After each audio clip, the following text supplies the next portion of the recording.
Right, messing about with this again. I've found, using an old trick of actually putting a capacitor across the AC to DC terminal, I can step up the overall voltage, and I can also run the motor from the DC terminal point, not just from AC to DC, because the capacitor is now taking care of that. And I'll demonstrate that now. I just want to get the motor up and running. I need to do this with two hands. Got it. So that's the motor up and running off the power supply. As you can see, the voltage is set on the 10 milliamp range. I'm not familiar with this camera actually, how to zoom in or out. Look, touch screen thingamabob, so let's have a go with that button. Right, well, the autofocus ain't going, well, that's 10 anyway, 10 volts. If I put on the, no, don't catch. Okay.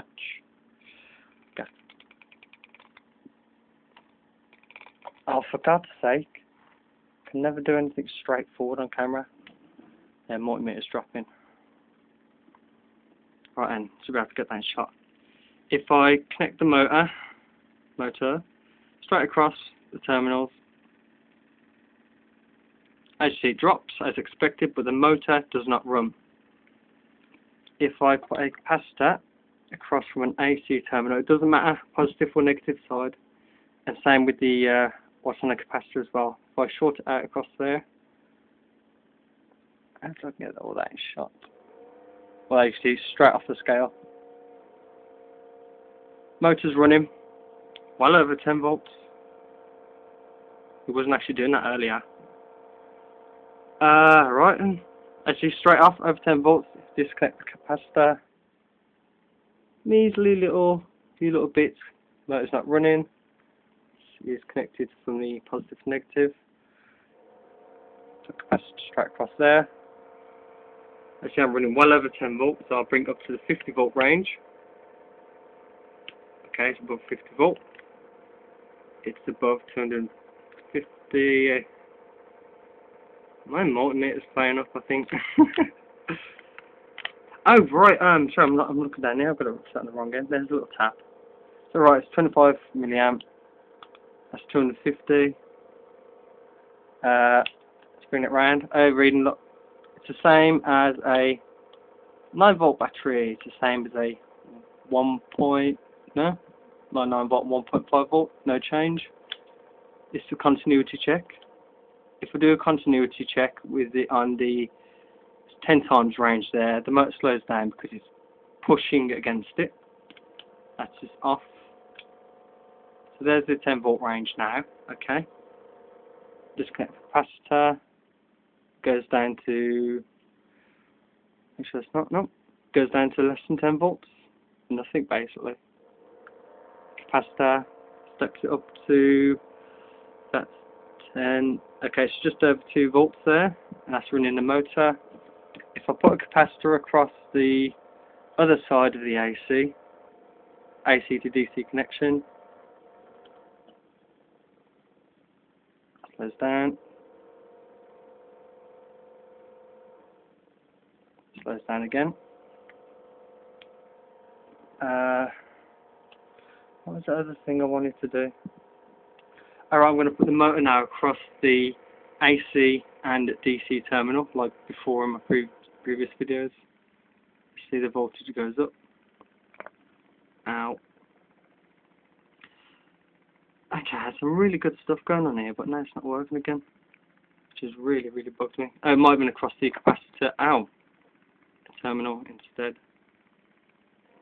So yeah, it's running now on the connection from the positive or a DC to AC terminal, and the motor's running away. I did do some other stuff, but I'm flummoxing because I'm on camera. No, don't disconnect that one. Let's see. Sorry about my fingers, I'm not familiar with this camera. I use my right hand. Yes, it's designed for right-handed people. I'm left-handed. See how it dropped. Ow. So yeah, it's DC. I did get it working just where it had both capacitors on and sped up, but why isn't it doing it now? I'll do a little retake once I've figured out how I'm actually doing this stuff. Right, I've figured it out. I've put the cap on this side for ease. Okay, still running from a DC to AC connection. The motor's now running across from the DC connection. I'm going to put the secondary capacitor from an AC, no, from the negative DC. So you've got the positive DC connected to an AC, and I'm going to put the negative DC to an AC. You'll hear it anyway. Not connected. Connected.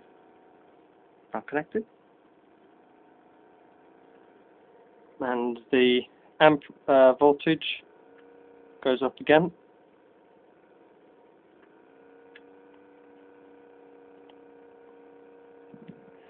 I'm going to put that on there.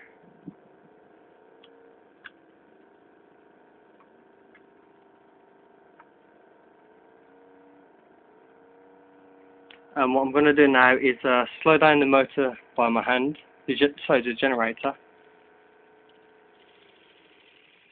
So there is a direct connection as the generator gains speed. The voltage goes up, obviously. The motor speeds up as well, but with no effect. It might be, yeah, it could be because it's a small amount of power, because the motor draw isn't great, but there's no real effect on the motor, as you saw before when I dead shorted the AC. Obviously when I dead shorted the DC as well, there was no effect on the motor, but the voltage did drop. So I'm going to disconnect the motor and see what happens on the scale. So the voltage goes up. And, oh, self-connecting motor there. So yeah, it's going to hopefully reconnect. Yay! Just because the plastic's bending.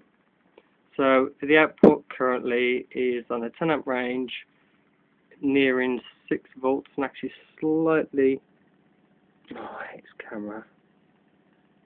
But yeah, it's slightly rising just above the 6 volt range, and all of that with no visible effect on the motor. And actually, because it's a 200 odd volt power supply, this motor's getting warmer, getting weaker, but it's still putting out power.